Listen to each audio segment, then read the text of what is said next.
fast, proud American with the colors. Oh, come on, Baz guys. is a member of Washington 3%, and he is a U.S. citizen, and he is an immigrant from Russia. I'm going to invite Rick Foreman up here to please lead everybody in the pledge.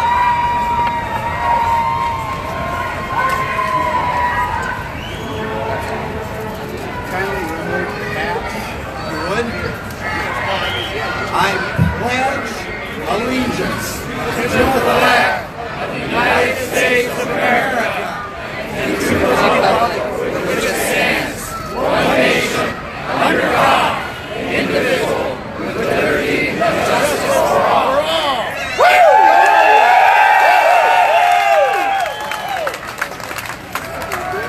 Please keep your attention at the flag. Please remove your hats and join us as we nod to a hero from Seattle, Jimmy Hendrix. Experience the full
God, I just ask that you give the strength and the courage to every single speaker here today to speak the truth, speak your word. God, I ask that you help us remind why we're here, why we come into Seattle, Portland, or any of these huge cities on the West Coast, because we want to bring your message. We want to bring freedom and God into the West Coast. God, I ask that you help us show the way. Help us take one step at a time to show us the light so we can bring the light to this world. God, we're begging you. We're begging you. Bring your light. Bring everything that you got because we want it. We've been asked for it. We want it. Bring it to this country in the name of Jesus Christ. Amen. Amen. Thank you, Joey. So once again, welcome to August 18th Liberty or Death rally against left-wing violence. Just a few points I'm going to touch on as we move into this rally. First, this rally began as a rally against Initiative 1639. It was an unconstitutional initiative that was going to be on our ballot. Despite the unethical and illegal signature gathering, the guise of $30 car tabs and no grocery tax.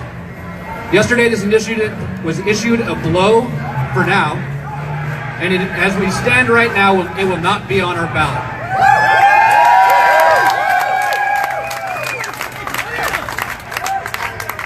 We do expect there to be appeals, and if they are unsuccessful, we fully expect to see them again in Olympia this winter. But because this is an event where we're discussing our natural rights to bear arms, many of us are exercising our Second Amendment rights. This right was recently reaffirmed by the Ninth Circuit Court. I want to stress to all of you firearm safety. I know it's redundant, but please, if you have a long gun, do not manipulate it in any way. Police are watching you. Please just don't mess with your firearms. Firearm safety. We carry them, we should know how to use them and be safe. Last thing we need is a negligent discharge. Next, we're here for a second purpose. We're here to stand against far-left violence. We know the truth despite what's being displayed in the media and what gets smeared about us online. I'm going to go one step further. Today we're going to stand against all political violence. Hear, hear! All right? We're not just pointing this across the street at protesters. We're saying that we need no political violence at all. We're all Americans! Thomas Jefferson once said, "The man who reads nothing at all is better educated than the man who reads nothing but newspapers." Thomas Jefferson. His comments are so true, and it is apparent as the media has smeared this as a race-based rally. They have called us white nationalists, they've called us Nazis, they've called us fascists. They've said we're here to intimidate, and they said we want to fight, and we all know these are lies. So, with these speakers pointed across the street at them, I'm going to tell them all, if we have anybody who believes in anything based on race, anybody here who's a white nationalist, anybody here who's a supremacist, anybody here who's a Nazi, please leave. Hear, hear! I don't see anybody leaving, so I have at least 90% of their banners across the street were just invalidated. So anyway, let's go on. I can tell you that as the leader of the Washington 3%, our organization does not tolerate any racism. Absolutely not. We don't tolerate any hate. We don't just tolerate any discrimination. The 3%ers believe and support the fact that we have an established government in this country. We are law-abiding citizens who believe in the Constitution and the inalienable rights. Hear, hear! We have many community outreach projects and activities such as feeding and clothing the homeless, working on getting housing projects for the homeless. We support local animal shelters. Many of us are FEMA CERT trained. We support and prepare, and if needed, we will defend our communities. Our namesake is a nod to the 3% of colonists who took arms against the British and rebelled against tyranny. We believe that anyone who is sworn into an office, occupation, or position with an oath that includes protecting and defending the Constitution against all enemies, foreign and domestic, take that oath without exception and without expiration. Woo! Liberty or death! We are bankers, lawyers, teachers, police officers, judges, construction workers, men, husbands, brothers, sons, wives, daughters, mothers. We come from every walk of life. We are Americans, natural and naturalized. We believe in life, liberty, and the pursuit of happiness. We are ordinary, everyday people who do not wish for violence, nor do we want to provoke it. But we will fight with every ounce of our beings to protect our constitutional republic.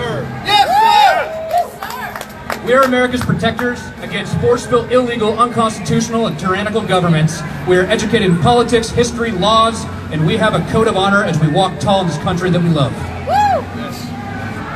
We are not violent, unruly extremists. We are not what you've seen in the media. This media has been especially egregious the last few weeks in their coverage of this rally. How many of you have heard about this rally in the news? I think all of us have. There have been multiple articles. We've had 15 stories that I've counted. That's when I wrote this. I think more came out this morning, between radio, TV, print. Did you know that only one reporter prior to this rally reached out to me? One. And I'm going to give a nod to them. That was a stranger newspaper here in Seattle. Even though they spun the story, even though they're a left-leaning news organization, I'm going to thank them for at least not misquoting me, Matt Marshall. Thank you. We are here to get our points across, so please do not instigate or inflame our counter-protesters. We're not here to fight with them. So if that's why you came, once again, please exit. We don't want any of that. Our event security will be keeping an eye out for people instigating from within our own ranks. They are marked, they have blue tape on their backs. If you see something, say something to one of them. Our security is not intended to restrict your expression in any way. However, we want to keep the peace. We don't want to have our permit pulled and get shut down. That's what they want across the street. So let's have a great rally. We have some amazing speakers lined up. So I'm going to open this up right. Please welcome our first speaker, a man who will stand in the face of adversity and never waver. He risks his own personal safety to ensure we spread the message of freedom. Joey Gibson, founder of Patriot Prayer.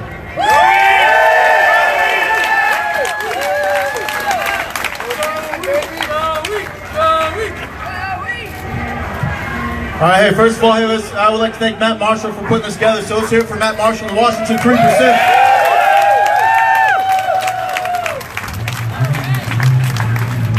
All right, so I want to make sure that they understand that you guys can hear me. So on the count of three, okay, you got the guy revving the engine. I want you guys to get as loud as you possibly can, okay? Here we go. 1, 2, 3, let's go.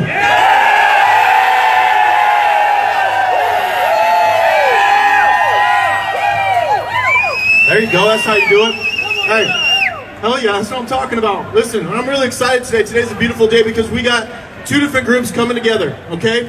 We got Patriot Prayer, we got Washington 3%, and that's what it's going to take. We have to come together and we have to unite because we all want the same thing. We want to provide freedom for our children, our grandchildren, and the great-grandchildren. We want it for them. It's not even about for us. That's what liberty or death is. Yes, sir. 30 days ago, I gave a speech down in Portland, and I talked about the quote, rebellion to tyrants is obedience to God. And I love that quote. That's very important because the one thing is everything that makes up tyrants, everything, all of it, when it comes to the corruption, the evil, all that, when you stand against that and you are willing to self-sacrifice everything that you have to stand against tyrants, that is obedience to God. Yes, sir. One of the things that our forefathers believed in, okay, this is what drove them. They believed that King George rejected the authority of God. So they rejected his authority. That was the spirit that they brought within. Hey, listen, we all know that in Washington, D.C., those corrupt politicians rejected the authority of God a long time ago. So it's time that we reject the authority of the politicians in Washington, D.C.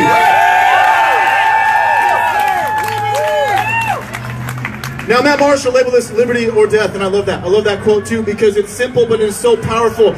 Because what it states is you're willing to give up your own life for a higher cause, for a purpose, for liberty, for freedom. And when you're willing to do that, that means you're willing to do something for other people. Damn right. Other generations after you. If you look at what our forefathers did when they signed the Declaration of Independence, pretty much signing their death penalty, right? They did it not for themselves, but because they wanted to free everybody after them. And if you look at it, generation, because of their self-sacrifice, their divine purpose, generation after generation after generation freed by these men who are willing to put their neck on the line. So I would like to thank them. Thank you. The forefathers, all the people. Also, the veterans. The veterans is a great example. I want to thank the veterans.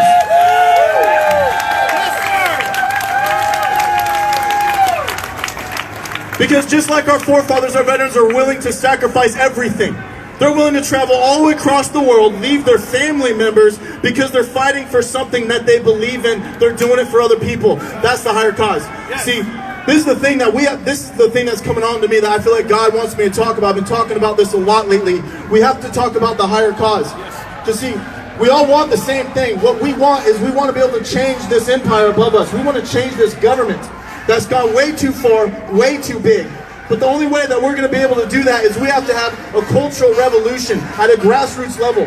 When we bring freedom back into this culture, we break through the lies, we break through all the deception, and we change this culture. This culture will change our government. Yes. Because we vote for our government. Yes. And the government will only push as far as our culture will allow it to push. And we have become absolute zombies in this culture. Concerned about celebrities, concerned about the car that you drive and the money.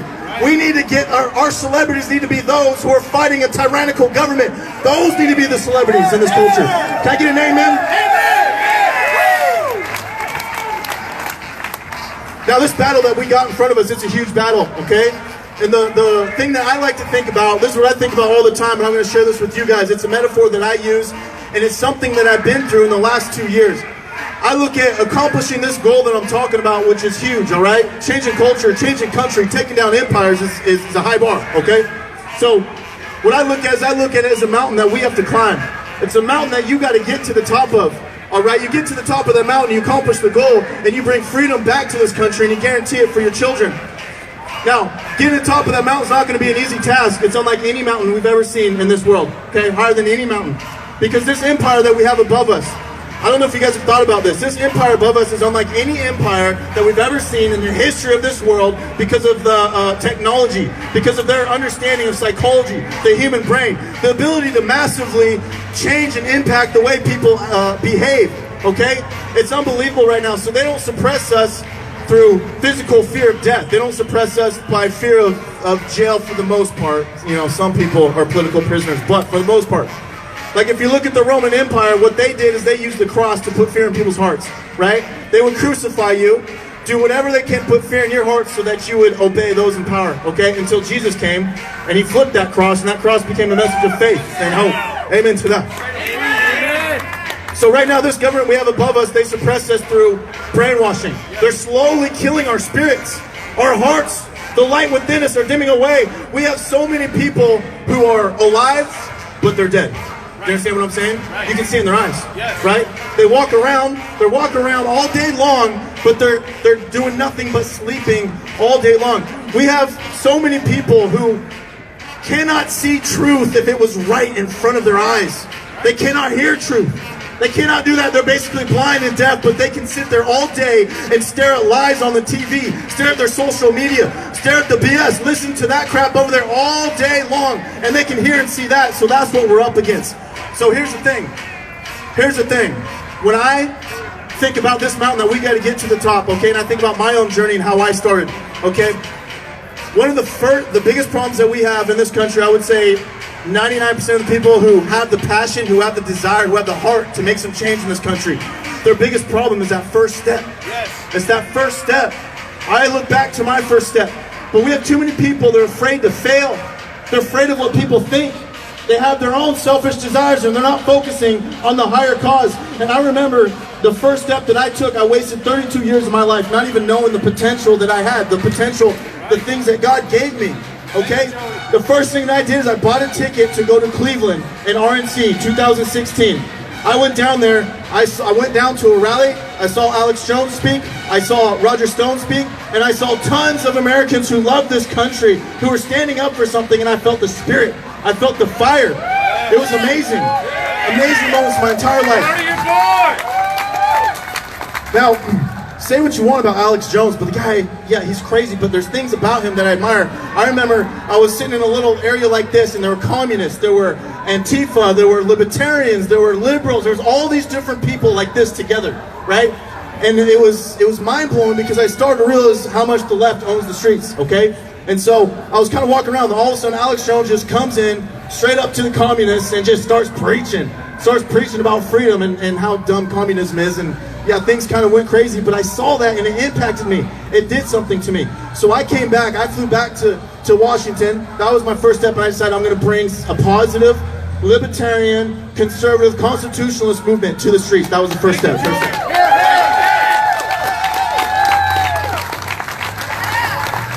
So for those of you who begin to, you take that first step, that's the most important. You take that first step, it will change your life, and don't you ever look back.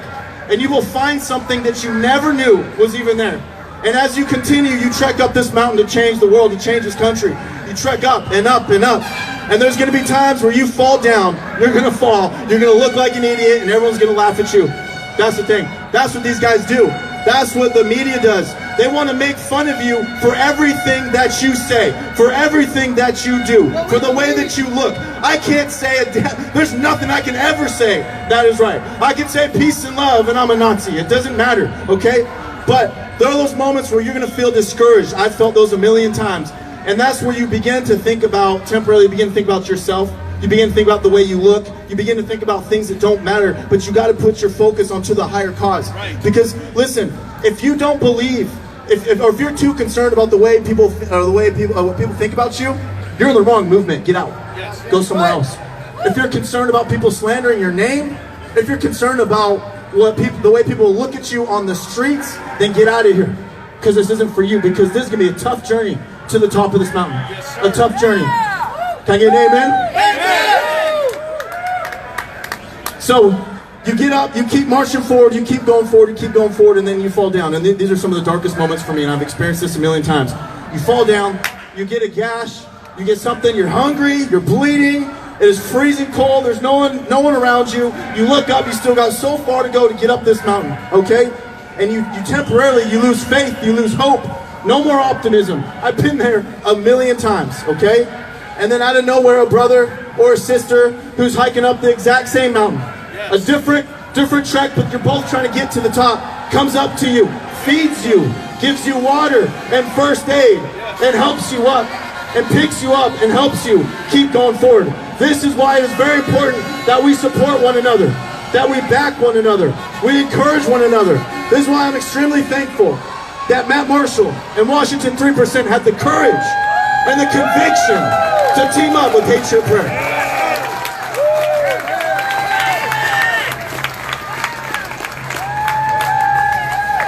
It's already going to be impossible to take down this empire alone in separate groups. It's going to be absolutely impossible. We're not going to be able to do it. We got to back one another. One of the things in the Roman Empire, you cannot stop a spiritual movement unless it's from within inside, okay? If you look at the Roman government, after Jesus was crucified, after a while, the Christian revolution was exploding in the Roman Empire. And those in power, what they traditionally did is they would try to kill the leaders to put fear in their hearts, but that doesn't work for people who have a higher cause, right? It's liberty or death. They don't care. You can kill us over and over again. In fact, they would kill one leader and thousands of new Christians would blossom because they're martyrs. Yes. So here's what they did eventually. They got smart. They sent in people to infiltrate their movements. They would go in there and they would bring up philosophical questions that were controversial. And what it would do is it would naturally, because humans are tribal, they would begin to debate. They would begin to split up. Leaders would disagree with another, and then they would split up because they don't agree with each other 100%. Split that group up. Ask more controversial questions. Split that group up. Then you had all these different sections. Instead of one group united under the common cause of Jesus, preaching His word, preaching His love, they got distracted and they started worrying about all this other insignificant crap that we fight about. You guys feel that in the Patriot movement? Do you understand what I'm saying? We don't have to agree with everything that I do. Trust me. Matt doesn't agree with everything that I do. Trust me, okay? But he put that to the side because he believes in my heart. I believe in his heart. That's what we got to do. Find people that you believe in. Find people who have a good heart.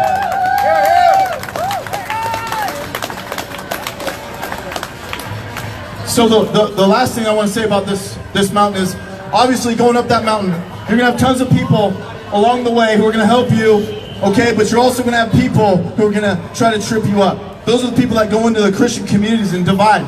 They're running around, instead of focusing on the higher cause, again, top of the mountain, they're running around trying to stop people from getting to the top, okay? From ascending to the top. We have to understand that these people are here for a specific reason, One reason only, and it's to stop the momentum that we have going in this country. And we got to get rid of them. You know who they are. Turn your back to them. Turn your back to them when they come up to you and they try to divide. Turn your back and say, I got something more important to do because I'm trying to take on the strongest empire in the history of this world. I don't have time for your BS. Right. Here we go. Okay, so one of the things that I think that people need to understand is that since we got a lot of people here today who probably never seen me speak or don't know who I am or never been to a rally before, people always ask me, they say, Joey, what's the point of rallying? Okay, what's the point? And so I want to get to that. This is a very important question. It's a very important question. It changed my life, and so this is what I'm trying to do. I have a million different reasons why I rally in different areas, okay? If the police stand down, that's what I'm going to focus on. That's the number one important thing. If politicians are lying about us, slandering our name, then we go in there and we make it as expensive for them as possible because they're riling up the protesters to come in to be violent. But there's two main reasons. The number one reason, and the reason why I'm here today, is because the fact that we come out as constitutionalists, as people who believe in freedom, and we stand out here wide, out in the open, in downtown Seattle, right, where we're not supposed to be here. There's not supposed to be anybody that believes in the Constitution in Seattle. That's the lies. That's what they say. It helps people understand that you don't have to hide anymore. You don't have to hide who you are. You can stand up for freedom, unafraid, unapologetically, and it inspires other people who are watching from home. Can I get an amen?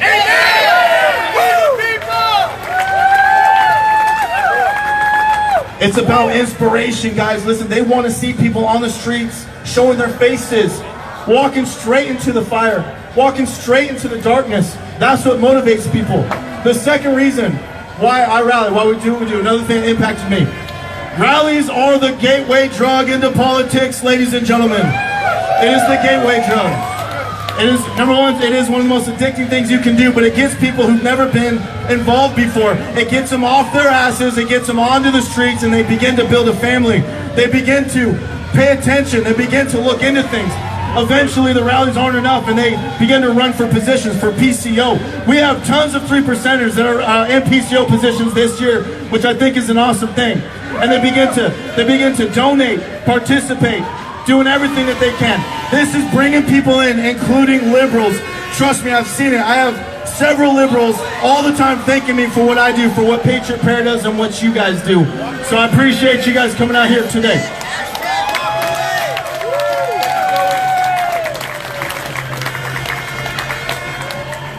So I'll finish up with this. What had happened, I went down to Cleveland, okay? Flew back, I didn't know what I was gonna do. I didn't know what to do, okay? And these are the words of encouragement I wanna give you guys and people who are watching from home, okay? I had no idea who I was. I had no idea what I was gonna do. I just wanted to hit the streets. I literally held a flag by myself like 40 times on the streets before the first person joined me. Before the first person. So many times I'm on the streets, it's raining, it's cold, and I'm like, what the hell am I even doing? But I just kept going forward. Just kept going forward because I didn't know what else to do. But doing that is better than not doing a damn thing. 100 times better. There's one point, I'm gonna finish with this. At one point when I finally decided to throw a rally, because when I pulled out the Trump flags, that changed everything on the streets. A lot of people flipping me off, a lot of people cheering me on. We had this all back and forth, but everyone wanted to do it when their car was moving. No one wanted to stop in front of me and thank me, or no one wanted to stop in front of me and flip me off. They all wanted to be anonymous in doing that, and that pissed me off. And so I decided to throw a rally against political correctness and stand up for what you believe in, okay? And I didn't want to speak. I did not want to speak. I don't like big crowds. I didn't like the attention or anything like that. I just tried to get other speakers, okay? About 10 days before the rally, no one knew who I was. No one agreed to speak. And so I remember I was driving in my car, okay? This is huge, guys. I'm driving in my car, and I began to feel that discouraged. That point in my life where I felt like I could just quit and no one would ever know. I could just not do that first rally. And for the first time in my life, I heard that. I heard it in the back of the head. It wasn't from me. And I stopped, I pulled over, and I was the most sincere moment in my entire life. I pulled over and I asked God not to let me quit like I've always quit my entire life, because I've never done a damn thing in my entire life. And he brought this into me. He said, Joey, go home and write a speech. So I went home wrote my first speech, okay, about 3 days before the first rally with tons of speakers just pop on. I decided to give my speech. I was scared. I was like really nervous, thinking about backing out. And it's taking that first step, that step of courage. I just went up there, gave my first speech, and I felt for the first time in my life, I knew who I truly was. I knew why God built me, what I'm supposed to do, and my purpose. And there's only one thing that could have stopped me. There's only one thing, okay? Hear this. There's only one thing that could have stopped me from doing that. Because if I would have quit, I wouldn't even be here today. I'd probably just be at home watching this or something, okay? There's only one thing that could have stopped me. It's not them, it's not God, it's not the enemy, it's not my family, it's not anybody. The only person that could have stopped me from accomplishing that was myself. So take responsibility, ladies and gentlemen. Believe in yourselves. Believe in what you can do. Believe that you can change this country, and you will. Guys, I appreciate you coming out here today. You have a good day.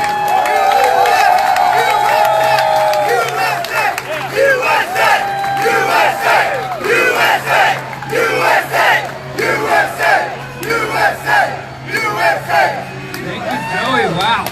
Nice. Next up, we have a political candidate. He's running against Denny Heck in the 10th Congressional District. He's been endorsed by Washington 3%. He's a true conservative. He is a constitutional conservative. Joseph Brumbles.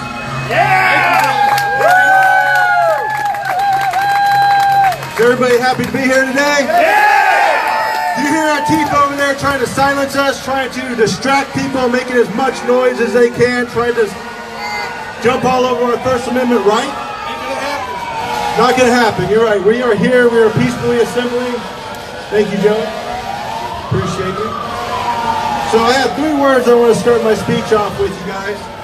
Freedom, liberty, and American values. So if you're for freedom, liberty, and American values, let me hear you guys tell me. Are you for freedom, liberty, and American values? It's not loud enough. One more time. Thank you, guys. So yes, I'm Joseph Brumbles. I'm running for United States Congress, District 10, Pierce, Thurston, and Mason County. Some of you heard of me. Some of you heard me speak before. Some of you haven't. I'm standing up for liberty and to protect our constitutional rights. Who's with that? Yes, sir. We have to be louder than those guys, so let's keep on it. What I want to talk about first thing is liberty, the meaning of liberty. Well, first let me backtrack. Let me go through what I've been through so far in the last 5 months, just running for Congress. I went out, I sought out to stand up for us, we the people, because I am we the people. So, as Matt mentioned, I'm endorsed by Washington 3%ers and AP 3%ers, you guys. So thank you. I appreciate that. And just some of what I've experienced so far. I've ran into establishment. I went to fundraisers that would make you feel sick inside because 70 of them were establishment type and the other 20 maybe not. So we do have a true problem. I've seen the media, the fake news. I've had them silence me or try to. I've seen them twist stories to their own discretion, to their own agendas, to the agendas of their puppet masters. And I didn't necessarily believe in fake news at first, but I'll tell you right now, I've seen it firsthand. It's true. It's a real thing, and it's a real problem. The way we can combat that is through awareness and through talking to people, even people we don't necessarily agree with on everything, as Joey stated. So let's continue to do that. Another thing I saw, and I helped expose, was establishment politician. Dick Murray, legislative district, state legislator, and legislative district 28. The very first time I met him, he told me that he tells people how to vote, so I need to get his endorsement. I looked down at the ground, and let's just say I never seeked out his endorsement, and I never will. The good news is, I did a blog on him. I talked to everybody I could. I created as much awareness as I could, and he's an incumbent. Incumbents have 95% chance of winning, you guys. He did 20-some-odd% lower than the person running against him in the primary. So people realize what's fake and what's real, regardless of fake news or fake politicians, okay? So I very much am against these politicians who think there's some sort of ruling class. We need to minimize that. We need to hold people accountable, people like me, get people like me in office so I can go out there and I can fight for us, we the people. Yeah! So So now that I told you some of what I've been through, I want to kind of go through liberty. You know, this meeting's called Liberty or Death, which I love. I love that name. You know, and a big platform of mine is liberty. In fact, one of the quotes from my campaign is building a movement based on unity without sacrificing liberty. So I very much want to work across party lines, work with everybody I can to the benefit of we the people, but I'm not going to do it to the extent of sacrificing liberty or stepping all over our constitutional rights. Thank you. So that being said, you know, freedom is a lot like liberty, but they are different. Freedom takes courage, and you cannot have liberty without freedom. So I just want to go over the quick definition of liberty really fast. Liberty, the state of being free within society from oppressive restrictions imposed by authority on one's way of life, behavior, or political views. So guys, freedom very much gives us the power. Liberty is actually getting to enjoy that without people stepping all over your rights. So that's what I stand for. I stand for liberty and our constitutional rights. And thank you. So that being said, I wanted to go into I-1639, which is why we originally had this planned out, the main reason. However, luckily that got dropped out in court yesterday. As Matt Marshall had mentioned, that is not the end of it, you guys. They're gonna go ahead and they're gonna fight us to the end on this thing, and if they can't get that back, they're gonna do it again next year, the next year, the next year, because it's part of their agenda. They do not want us armed. You know, another thing is I-1631. Well, let me back up to 1639 real fast, just kind of go through what it had in it. Additional financial barriers for low-income residents makes you criminally and civilly liable if your firearm is stolen, makes all semi-automatic rifles assault weapons, lifetime annual background check required, lifetime waiver of health records privacy, requires concealed carry permit for all pistol or semi-automatic rifle purchases. Training is required every 5 years and before any purchase of a firearm. Denies 18 to 20-year-old residents the right to possess a .22 caliber semi-automatic rifle. Law enforcement officers require a concealed carry license to purchase rifle or pistol and require safe storage at home. Of course, that's all up to their guidelines and standards. So it's very much tyrannical. That's what I-1639 represented, and we have got to keep that down on the ground, and it should never come back. We need to light it on fire and call it a day, and then continue to fight against these tyrannical people who want to invoke this tyranny on our Second Amendment rights. Another thing is this I-1631, guys. That's very important. Please make sure you vote no on that. It will raise our taxes. It will raise a carbon tax, energy tax. Eventually, guys, I see them not stopping until we have at least 3 times higher energy bills. I do not want that. I know you don't want that. It steps all over liberty. And to me, liberty and quality of life are hand in hand, and it very much reduces the quality of life. So I-1631 is also important. If Democrats gain control this year, you guys, this is the most important year in many years, believe it or not. We had a very low primary turnout. If Democrats gain control this year of our state, if it continues as it did in the primaries, we're going to be in big trouble. We're going to end up with a state income tax. We're going to end up with carbon taxes, I-1631, so on and so forth. So we have got to shut that down. We need maximum voter turnout here in November. As far as Antifa stepping all over our First Amendment rights, trying to bully us and suppress us, I just wanted to say fascism, the definition of fascism, which is what they're calling us, is a form of radical authoritarian ultranationalism, I apologize, characterized by dictatorial power, forcible suppression or opposition, and strong regimentation of society and the economy. So it sounds to me like that's what they're trying to do. That's what the far left is trying to do. Are we going to let that happen? No! Which is why we're here today. And they're over there trying to be as loud as possible. So we must stand up for the First Amendment. We must continue to stand up. We must create awareness. Awareness is key. We must stand firm. And most of all, we must be sure to vote. Make sure you guys vote. It's very, very, very important. If you know of anybody who's not registered yet, please help to get them registered, help to create awareness. Make sure you and everyone in your household votes. It's the It's the difference between freedom and tyranny, you guys, especially this year. If we do not win this year, we're going to be behind 4 to 6 years before we even get back to where we're at right now. So we need to do that. Another thing, I'm going to leave you guys with this. Please, if you haven't already, check out josephforwashington.com or thank you, or freelibertymovement.com. That being said, closed mouths don't get fed. I'm currently seeking out Trump's endorsement. So Trump, call me. Let's make America great again together. Thank you, guys.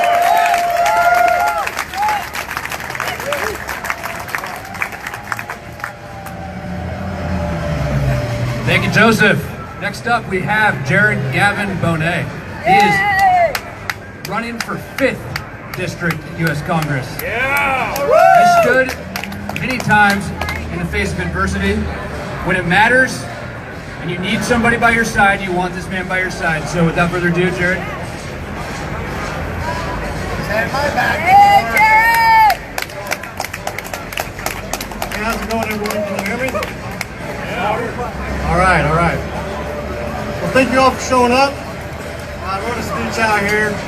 First, I wanted to say, so I ran against Kathy McMorris Rogers in the 5th Congressional District. Unfortunately, I did not take the primaries.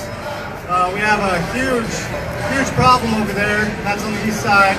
We have a lady named Lisa Brown who is running against Kathy. She took the primaries and she is bad news, man.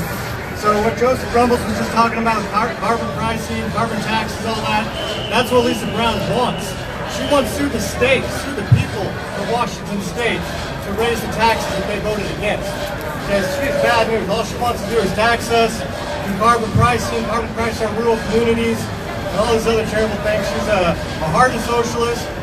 She wrote a PhD thesis paper once when she was in Eastern, and she talked about how it was basically a feminist paper talking about how women are subservient to men through marriage, and she was against that. She's against marriage because of that. But at the end of that, she thanked her comrades and her socialist friends for helping her write that PhD. She is a communist. She is a socialist. She's been videotaped stating that. She is bad news. We need to fight against her.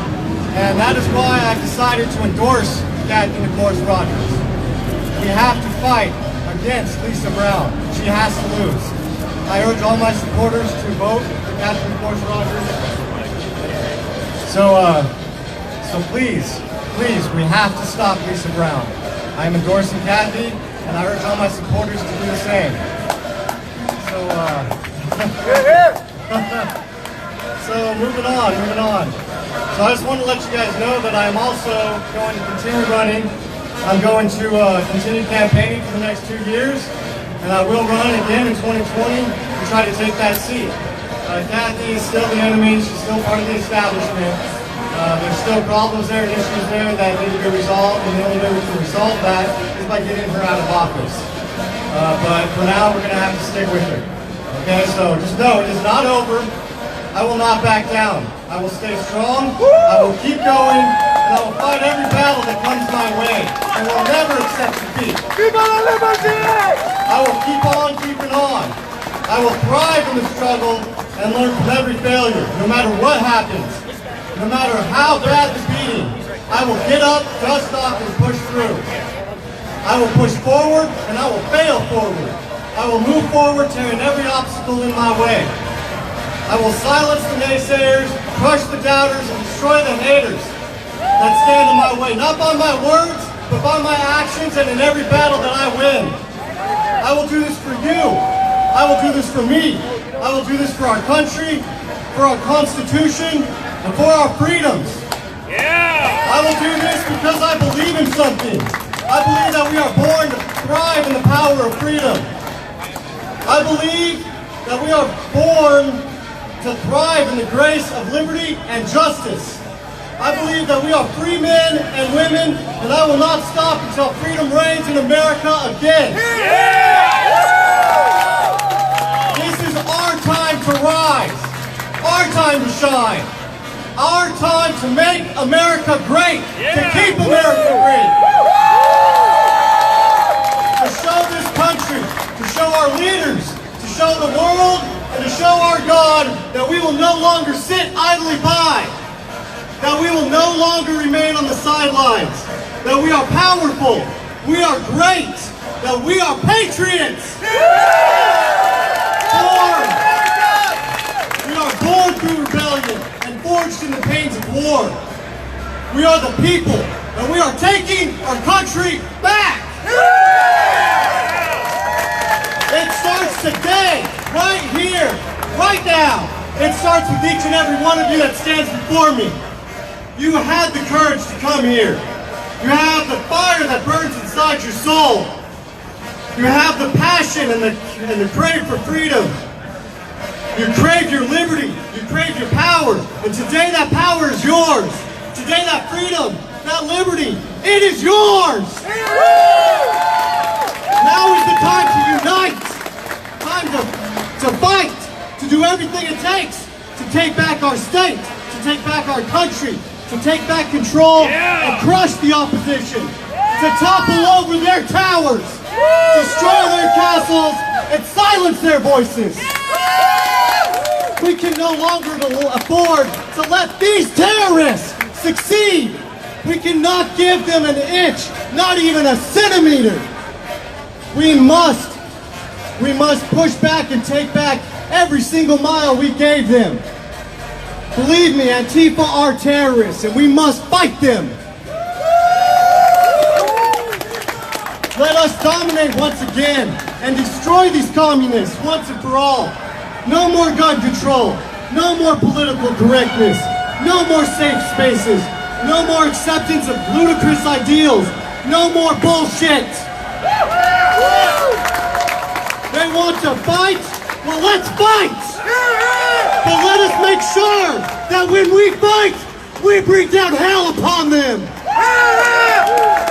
and wipe them from existence.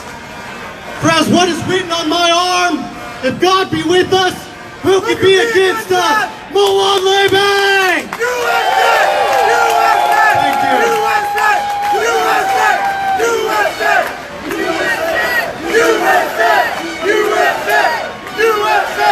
Thank Thank you, John Gavin. Well, that would have been an excellent transition into our next scheduled speaker, who unfortunately could not make his trip to Seattle. He was sick.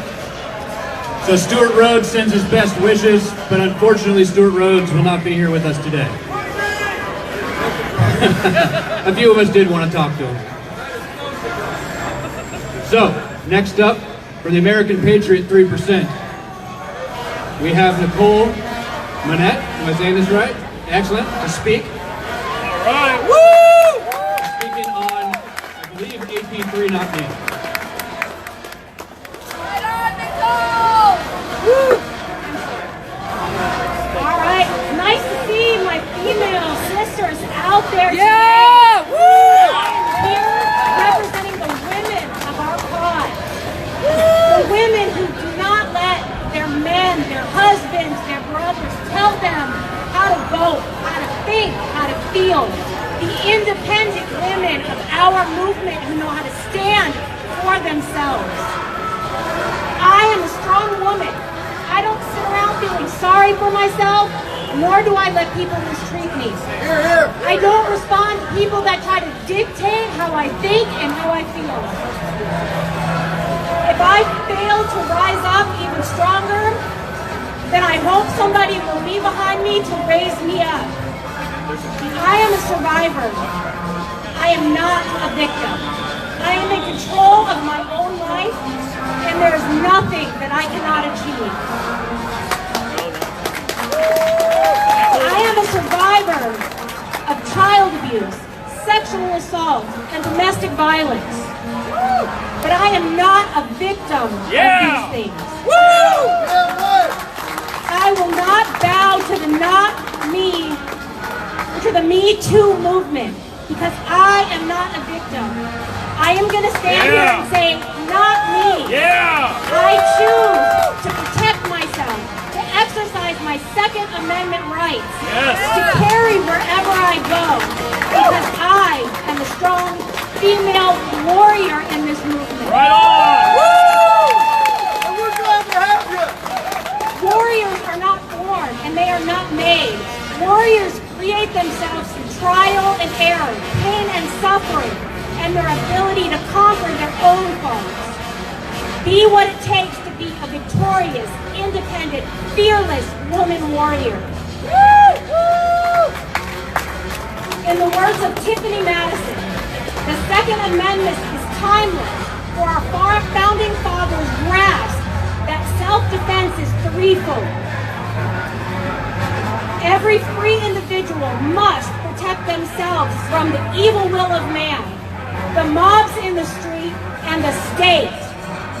We must stand up, stand strong, and fight our government for our freedom and our liberty.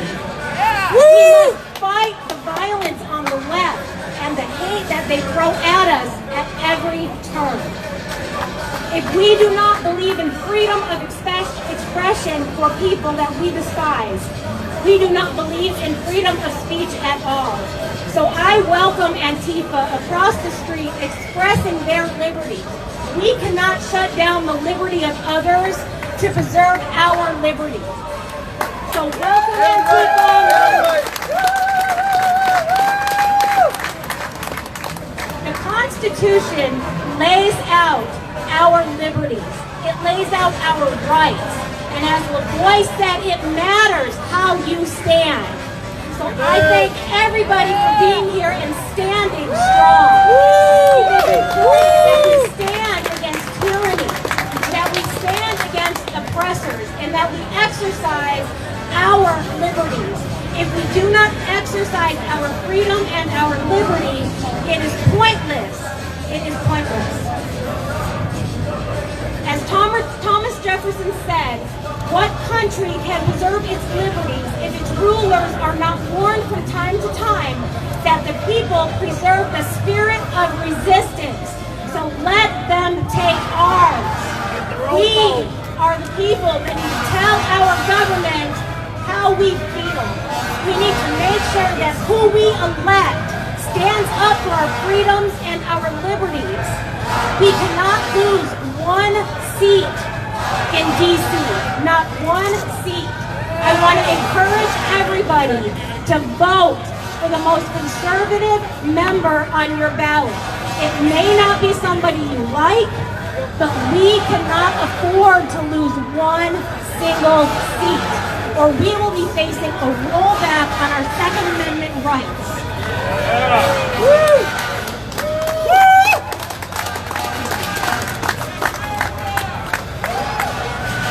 And I just want to say that regulated liberties are not liberties. Regulated rights are not inalienable rights. They are the government's way of eroding our freedom while we sit complacent time after time after time. So what do we need to do? I want to encourage everybody here at the next rally, and everybody bring somebody that's never been to a rally. We need to get our numbers up. We need to show them that we are not afraid to show our faces. We are not afraid to stand up for what we believe in. They think in Washington, because we are small in numbers and appearance, that we are small in actual numbers, and that is not true. Rebellion to tyrants is obedience to God. Do not be afraid to stand and take responsibility for our political system. It is not the politician system, it is our system. Demand accountability from your politicians. We are not free because we claim freedom. We are free because we practice freedom. And William Faulkner said that. Woo! Also, don't antagonize Antifa on the way out of here today. To argue with a person who has renounced the use of reason is like administering medicine to the dead. Thomas Paine.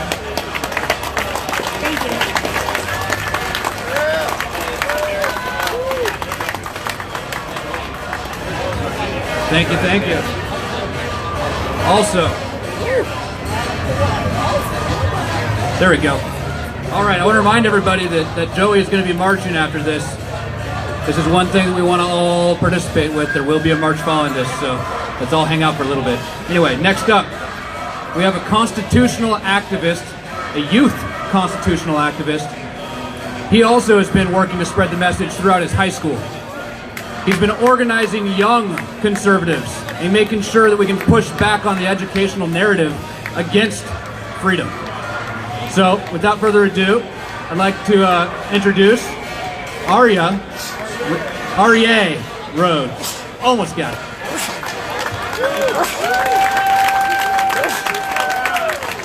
Well, hi, my name's Arya Rhodey. If you don't know me, you might want to know me. First off, I'd like to say that I'm not a racist, a Nazi, or a fascist like Antifa would like to call me and tells me every day, just random people insulting me. It's great, okay. Go that. Okay, on with the speech. I'm a child of liberty. I'm a protector of the free people of the United States. I stand before you today to tell everyone, left or right, that as Americans we are a free people, and we're one of the last free countries in the world. I've said it before, but I'll keep saying it until the day I die. An unarmed population, there aren't a people, there are slaves. They're slaves to the government that they chose, that they let disarm them. I'm sorry, I'm a little nervous, Ken. I'm young.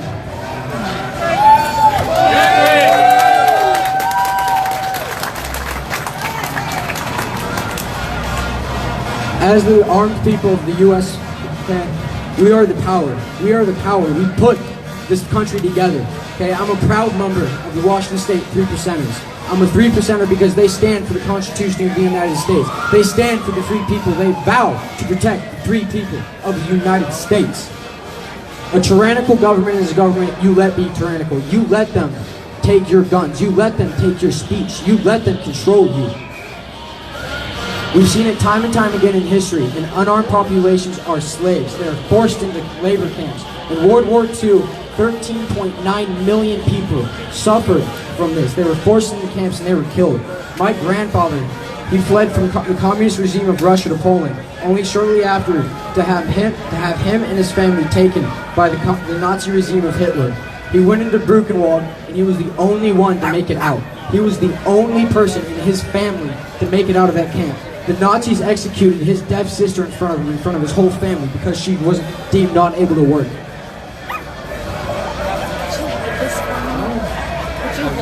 It is our God-given right to bear arms. It is our God-given right to protect ourselves, our natural right. The biggest minority in the U.S. is the individual. The only way that you can protect the individual is by focusing on the individual and giving him the rights, him and her, all. By protecting the individual of the United States of America, you then protect the populace. No matter your race or gender, you are the individual. If we protect the individual, we can keep America free. I actually had to rewrite my whole speech after yesterday, 1639 getting shot down. Here we are for that. But I can promise you now, as Matt Marshall said, they are not done. This is a small victory in the battle for freedom. This is a small win, but we need to use this and keep pushing forward to keep the gun grabbers from taking our guns. Washington State, it's like a testing ground for taking guns. They want to see how the people will react. If they can disarm Washington State, they can disarm the rest of the country. And that's how that's going to happen. If they disarm us, they disarm everybody. We need to fight for our right to keep and bear arms.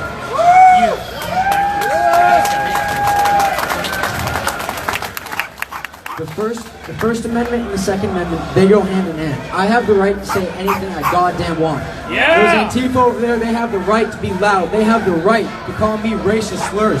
But just because of that, they have the right. I'm going to let them say that. They can say that because I can say anything I want. And I wouldn't be able to say that if I didn't have the Second Amendment. If we didn't... There you go. Both. Without the First Amendment, there is no Second Amendment. Without the Second Amendment, there is no First Amendment. All the amendments that we have in the Constitution are there for a reason, to protect the free people of the United States. I've invited multiple Antifa members, extreme leftist liberals to come and debate me, but they refuse because sensible dialogue is almost useless at this point. In closing, I'd like to thank you all for coming out. Thank you for supporting natural rights as an American citizen, for your God-given rights. Shalom, shalom.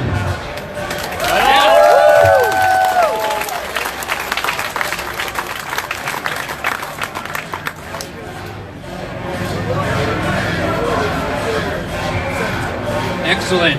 Well, next up we have a constitutional historian. He's been a speaker at quite a few events, and he's got a great speech prepared for us. Aaron Babcock.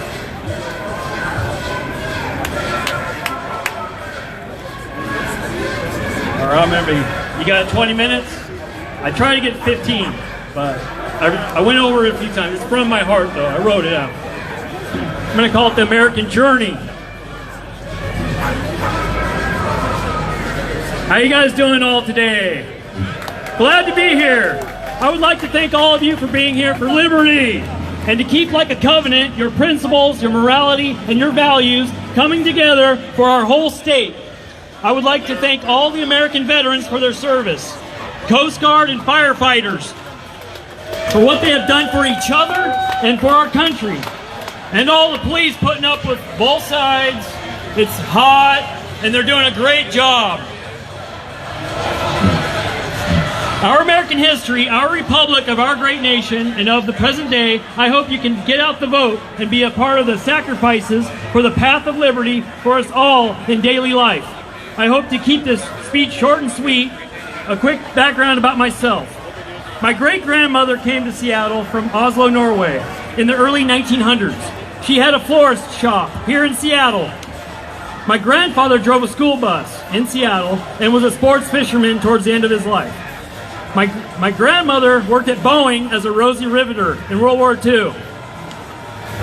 My dad was born in Seattle. My mom was born in McMinnville, Oregon, and I have an older sister, a lifetime achiever.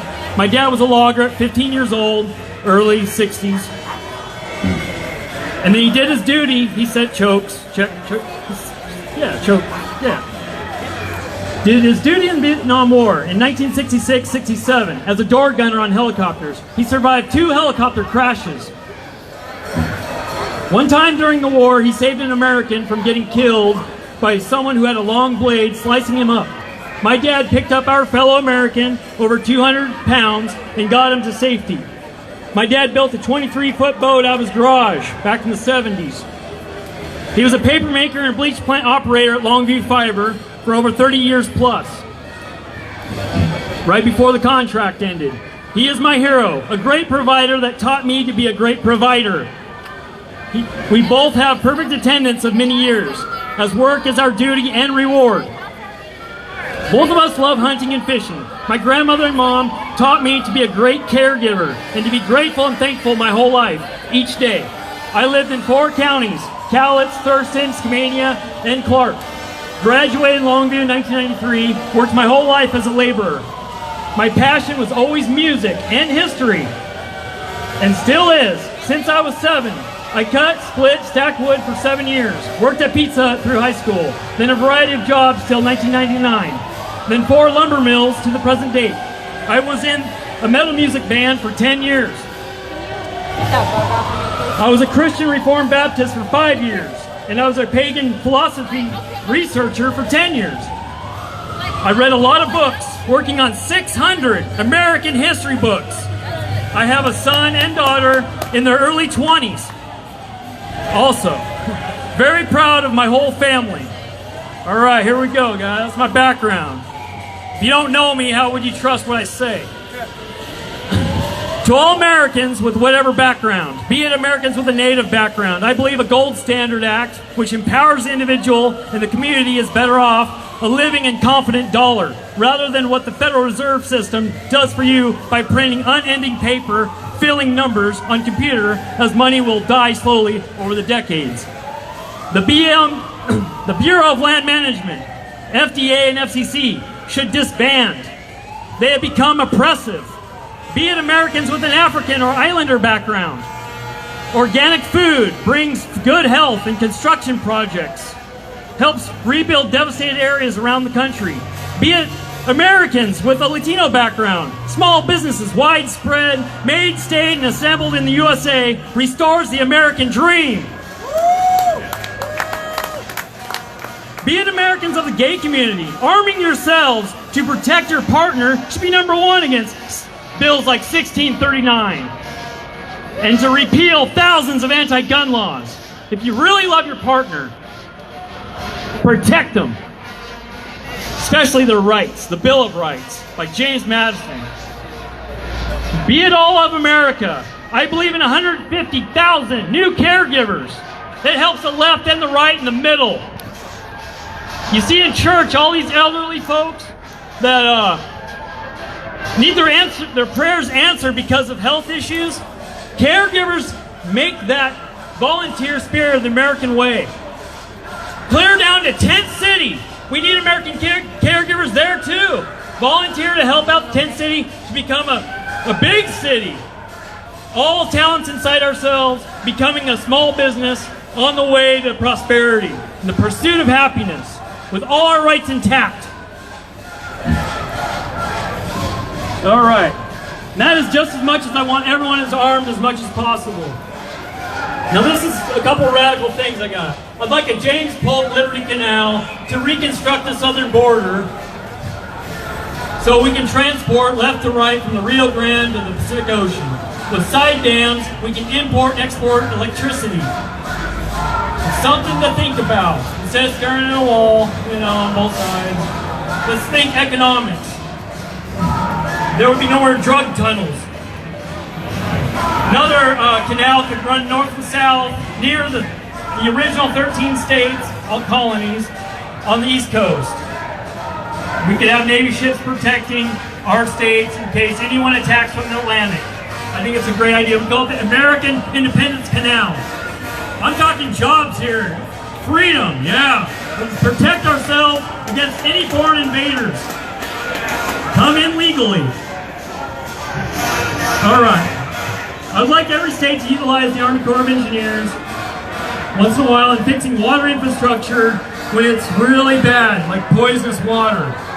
And work with our construction workers.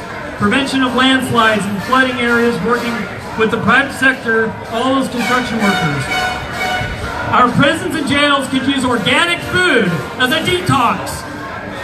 Petty crime sentences reduced by reconstruction of bad neighborhoods by inmates. A construction resume when they get out. So they won't be addicts going back to crime.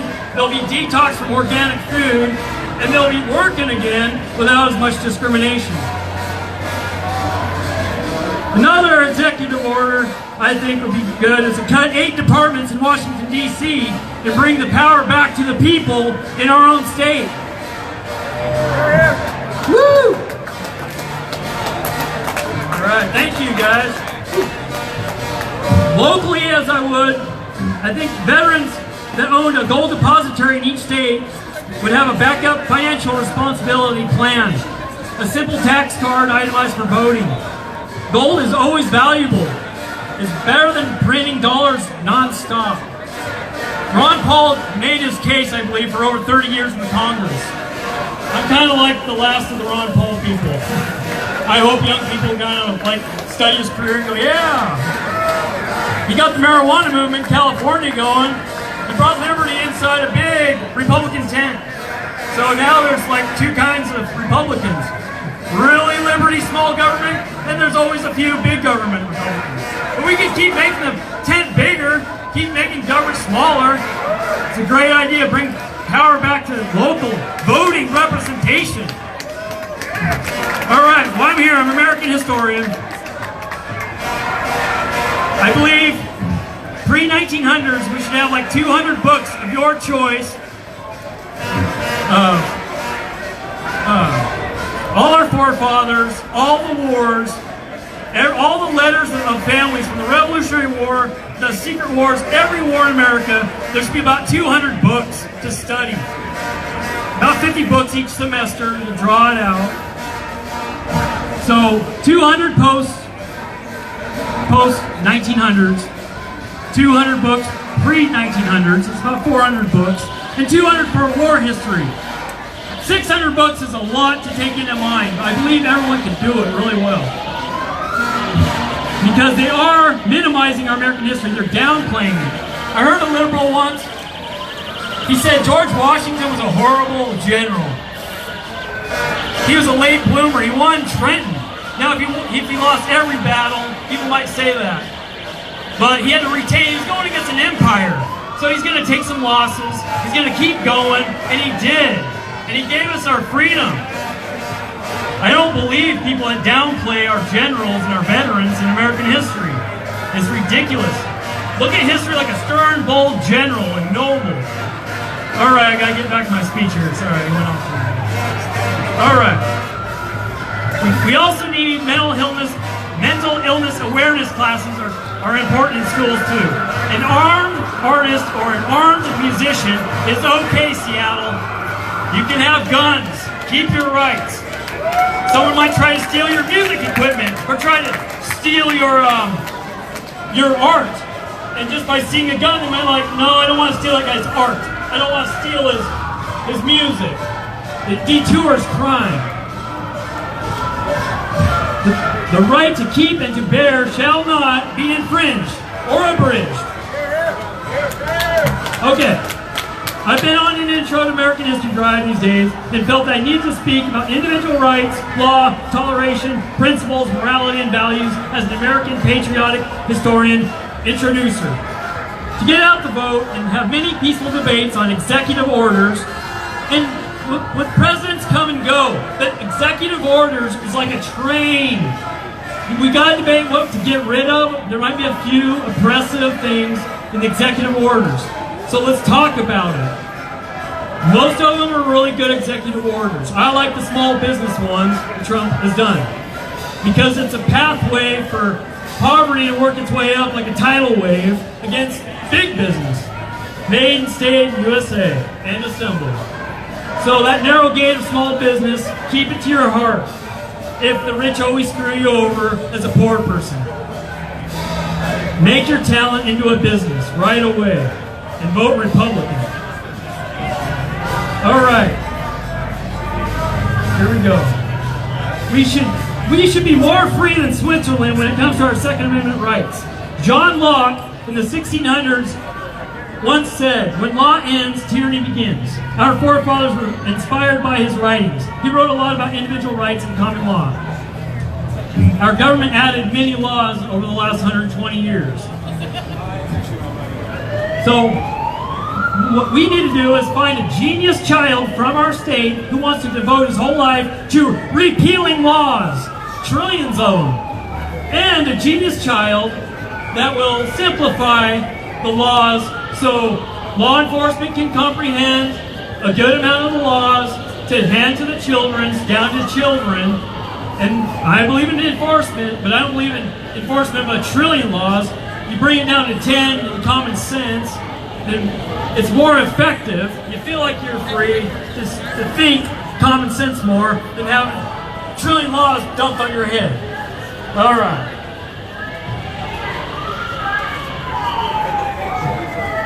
All right. I'm going to skip the background of Egypt and stuff.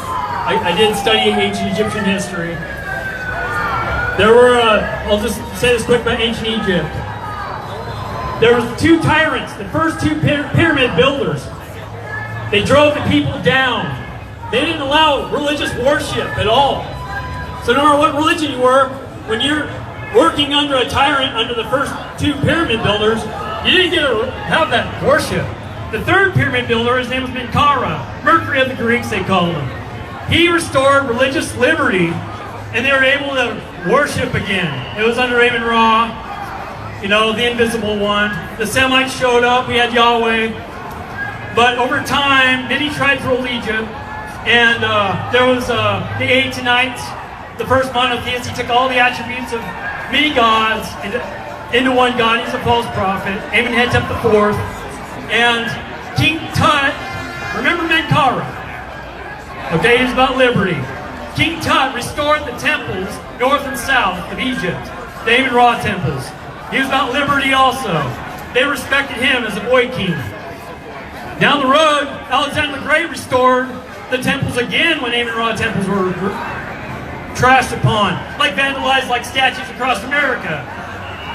Amenhotep IV defaced Amen-Ra statues. And they're doing the same thing today, you know? But People get respect for restoring and rebuilding history. Remember that. So when you see a statue go down, buy a statuary and put up more statues. No matter what you believe. We have the freedom of expression. All right. Remember, the Washington Monument is an Amun-Ra inspired structure. You might have dabbled with Freemasons a little bit, you know. All right. Let's get back to Liberty or Death Rally. Woo! All right.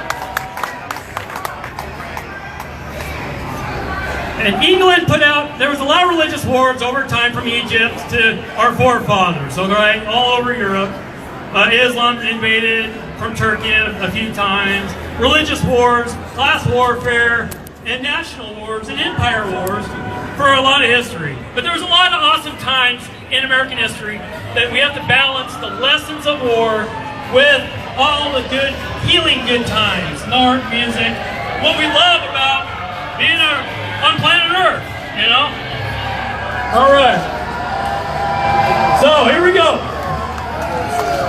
The Act of Toleration of 1689 calmed down the religious fighting between Catholics and Protestants and witches and whatnot.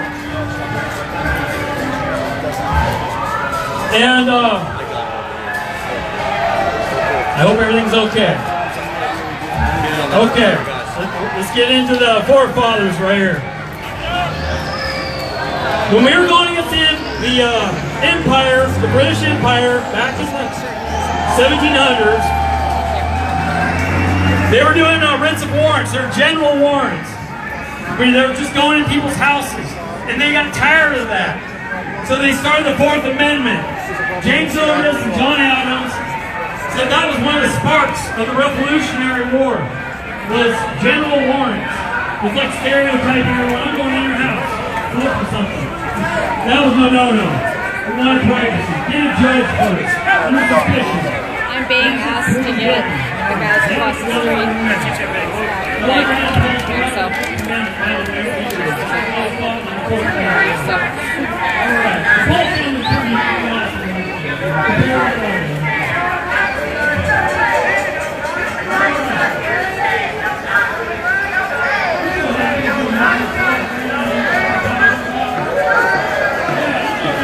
Is it okay if I just go to right here to film?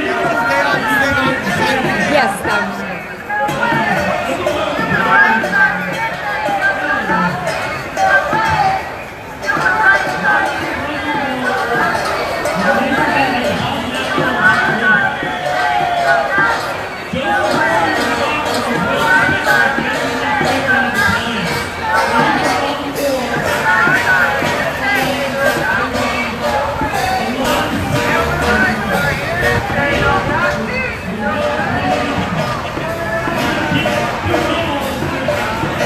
They're here in a pretty strong presence, guys.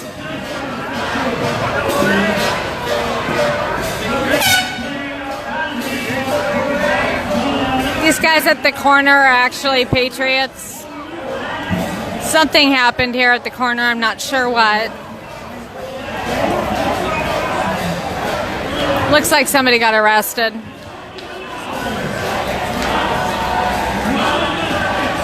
Oh yeah, somebody's getting arrested.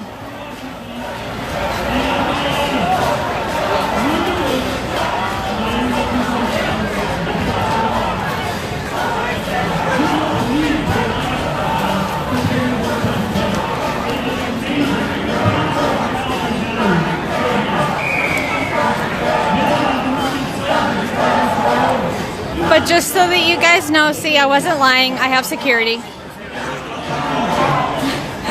So I'm going to walk back up to the rally now. The police have been very good. They've been very nice.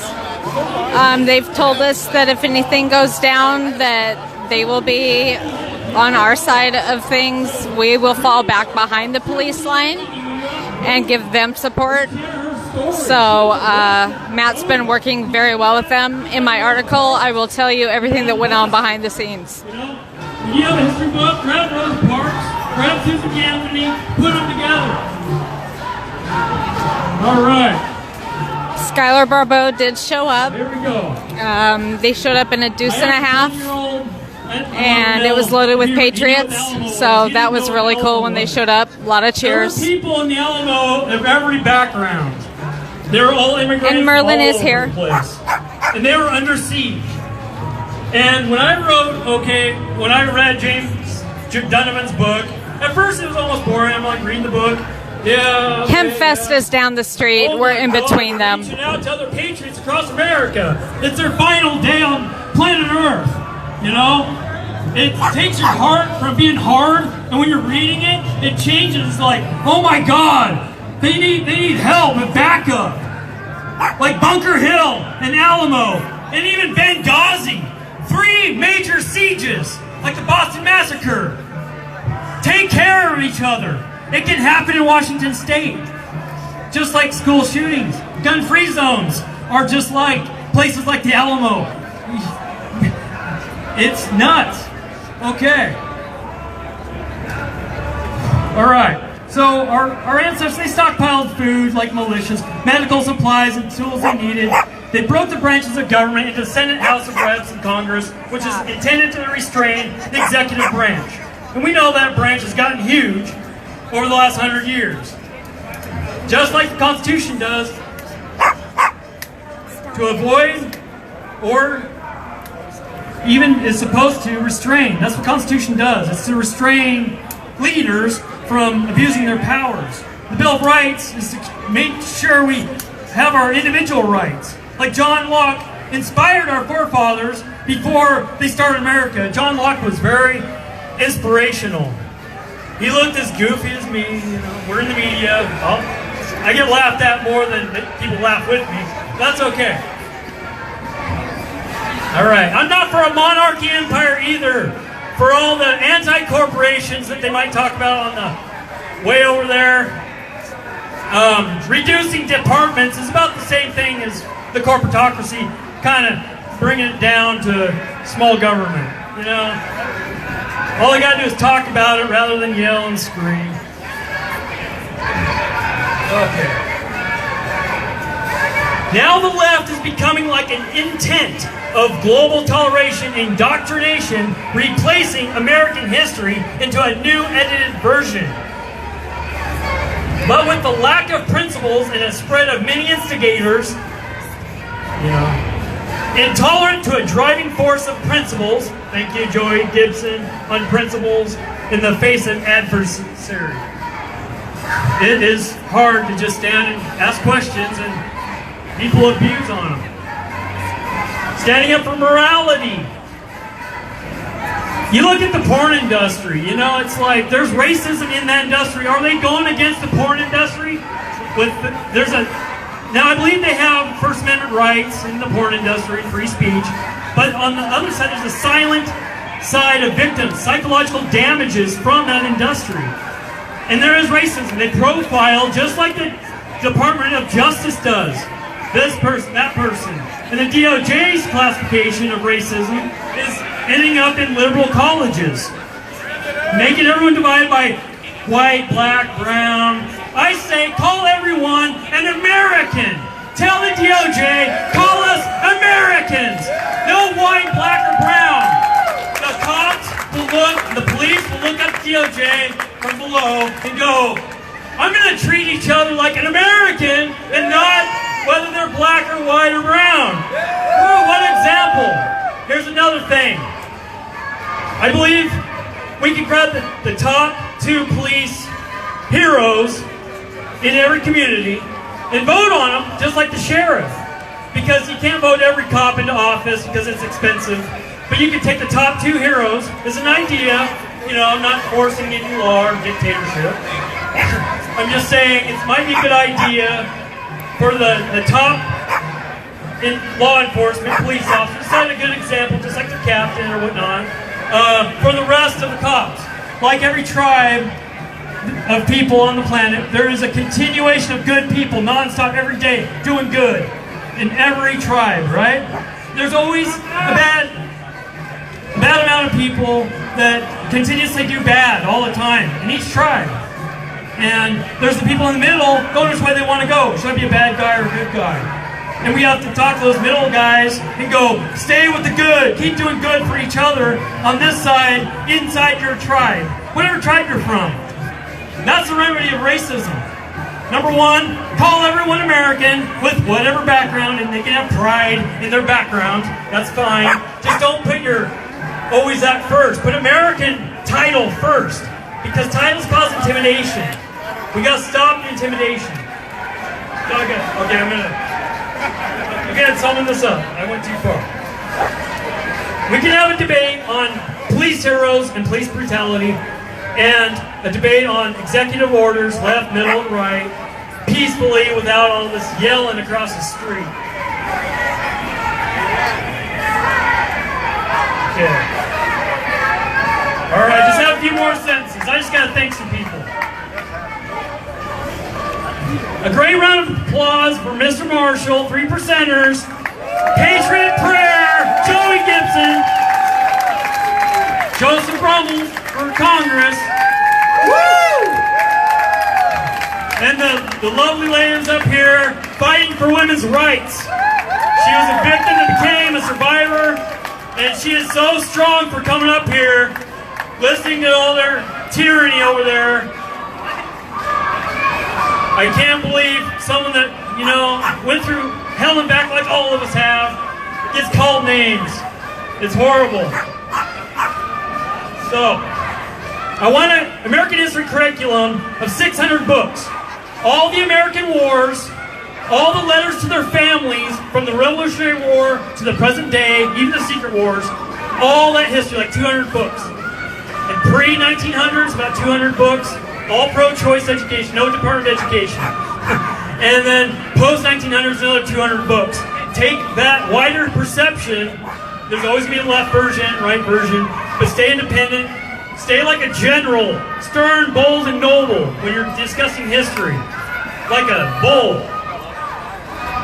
Okay. Destroy the old reputation that history is boring. Have a new reputation. American history is ingenious. No. Thank you guys. Sorry By I the went over. ECP. God bless America. So we're going to By wrap the this up ECP in here the corner in a there. second. Last I saw. First, bring it back. Liberty or death rally. Give me liberty or give me death. These are famous words of Patrick Henry. He was fighting for freedom.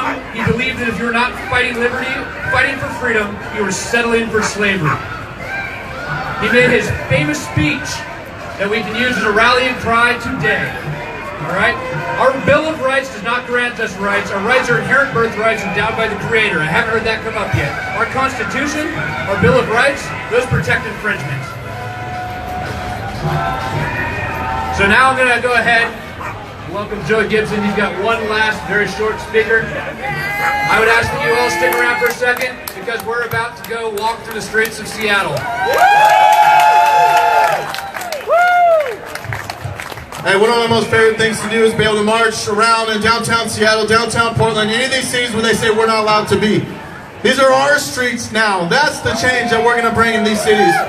So, out next, okay, he's got a quick 3-minute speech. He promised me, okay, but this is another thing that I love to do. I love seeing people change their hearts and their minds from those who walk away. They walk away from the Democratic Party because they see the hypocrisy, they see the lies from their leadership. So we got Dan, he's going to give his quick story in the history and what he went through in the last 2 years. All right, so let's hear it for Dan.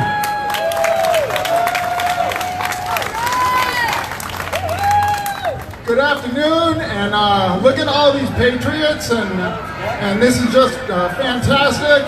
I love seeing the people here. I love what Joey Gibson does. I love what the 3%ers do. I love what the Proud Boys do. So I'm going to keep this to 3 minutes. I'm not going to waste your guys' time, and bear with me a quick second here. So I am here today to talk about the phenomenon of what we see with the walkaway, with the people who are red-pilled and who have defected from the left. Some of the most prominent ones being the guy who left the Young Turks, Dave Rubin. You got Tim Pool from Vice News doing just outstanding work. And how many people here today have been red-pilled in the last 3 years? Anybody? That's awesome. That's awesome.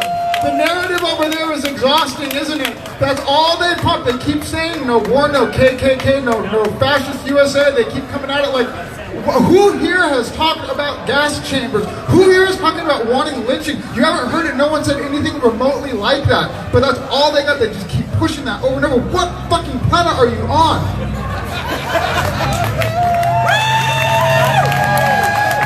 I come from a family of staunch Democrats. We were mixed race, Jewish. I voted for Obama twice. Yeah, I did, okay? 3 million people voted for Obama twice and switched to Donald Trump in this last election cycle.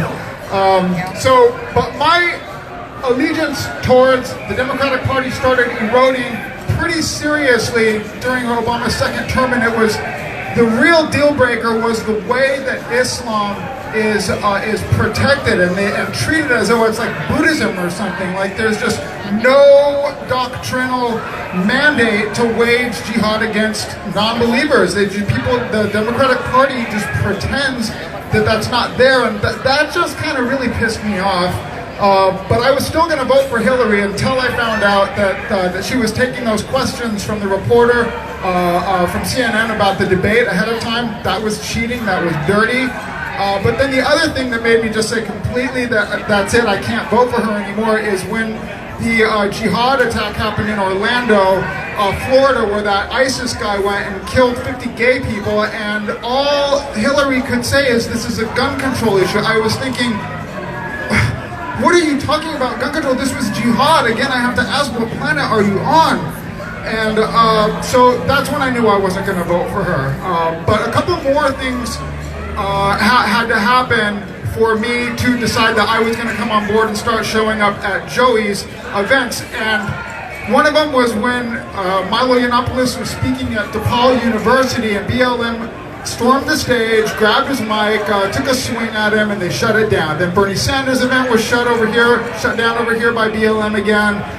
When Milo Yiannopoulos was to speak at both the UW and in Berkeley, his events were shut down by these lunatics over here who keep swearing to God that they're stopping fascism. And the fact of the matter is that push is coming to shove, and if you don't let people speak by mob rule, well, we have a crisis. And so that's when I decided that a person who believes in the most liberal thing of freedom of speech, that's what I'm here for. That's what drew me to this side. So I'm almost done, and I'm probably over already, so just bear with me while I get this together. So I just wanted to say that I cannot overstate and overemphasize the fact that what the conservative movement is not some racial trip. We are not. Who here has said anything about wanting a white separatist space? You heard anybody here? All these speakers? Has anyone said anything even alluding to that? I haven't heard it. So, one last thing.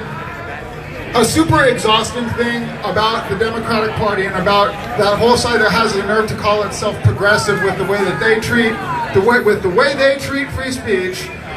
Is they have this huge victimhood ideology, and I'm here to say that if you live in this country, the United States of America, you won the lottery. You can take 1 year of classes at a community college and walk away ready to start at $18 an hour welding, working a press break. There's so much aerospace and shipbuilding companies out here. And you are not a victim. People wish they had the opportunities you have. The conservative platform is about taking responsibility for your life and not wanting people to take care of you. And you know what? If these fuckers here want to put their hands on us for saying what we're saying, then you know what? We have a crisis, and push has come to shove. And I sure am happy to see all these patriots out here, and I really support what Joe and the 3%ers and all these guys are doing. I'm going to leave it at that. I'm probably over, and I don't mean to be obnoxious. Thank you for your time. All right, we're going to quickly hear from, I promise it's the last one, we're going to quickly hear from Alicia. Every single time she shows up in Seattle at UW, okay, and she's got a quick message. She's sick and tired of white people telling her that she's a victim. She's sick and tired, all right? So let's hear it for Alicia.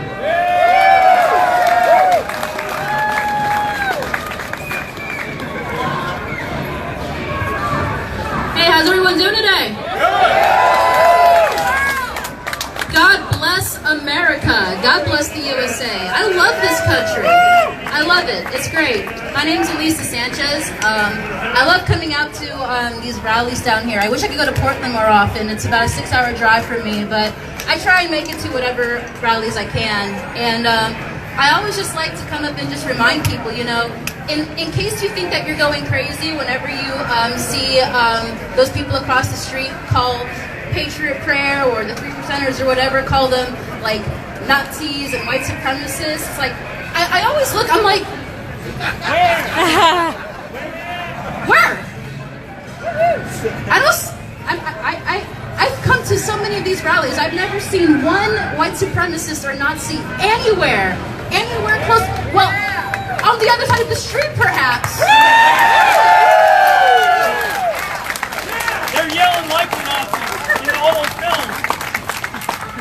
And you know, it's funny. I love how we often get accused of being fascist. When last I checked, it was people like Gavin McInnes and Alex Jones being deplatformed off of big tech sites. It's Stephen Crowder getting, you know, demonetized, and even Philip DeFranco gets demonetized on YouTube. It's amazing. But we're the fascists. But how many liberals and progressives and far leftists are being censored on big tech? How many congressmen do you see imploring Facebook for the sake of our democracy to ban Antifa or to ban, I don't know, the socialist, whatever socialist groups are on Twitter or Facebook? It always baffles me. Real quick, since we're sharing hashtag walkaway stories, I want to share with you mine, and I'll just make it very quick. My hashtag walkaway story actually happened a few years ago. I remember, so this was actually about a week before the election, right?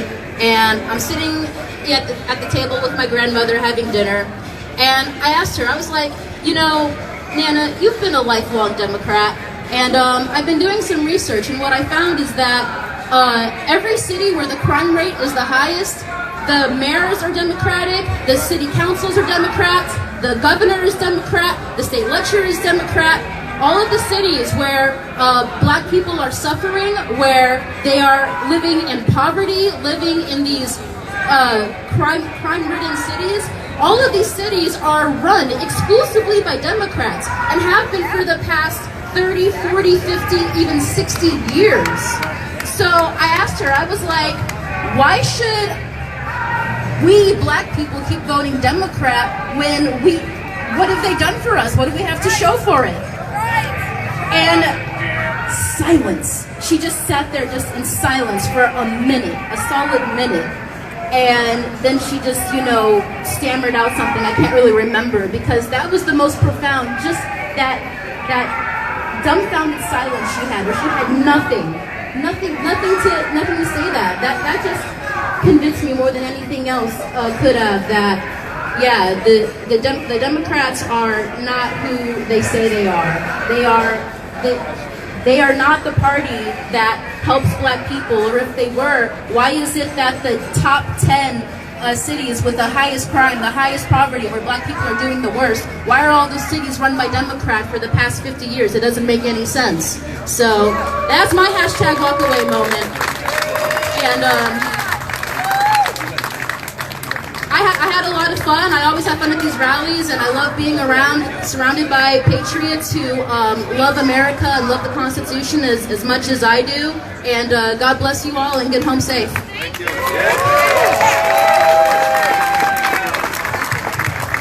All right, who here is ready to march? Yeah. Hell yeah, that's one of my most favorite things to do. So what we're gonna do, number one, for those of you, if you're first time marching, we do not block traffic. Okay, that's what they do. All right, we follow all the laws. We stay on the sidewalk and make sure that I don't know, just be good citizens in Seattle. Be good Americans. All right. So we're gonna start up over there. I'm gonna lead it. Just follow me. Okay, and let's have a great time, guys. Thanks a lot for coming out here today. Hey, Joey.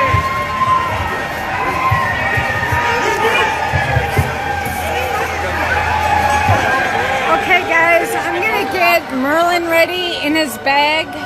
Whoop. Sorry about that. I'm gonna get Merlin ready in his bag to go, and I'll be back in a few minutes. I will tag people and just ask you to share again if you would. It helps a lot. I have to get him situated though so he doesn't get hurt. I will be back shortly and we will continue with this. See you in a few minutes. Bye guys.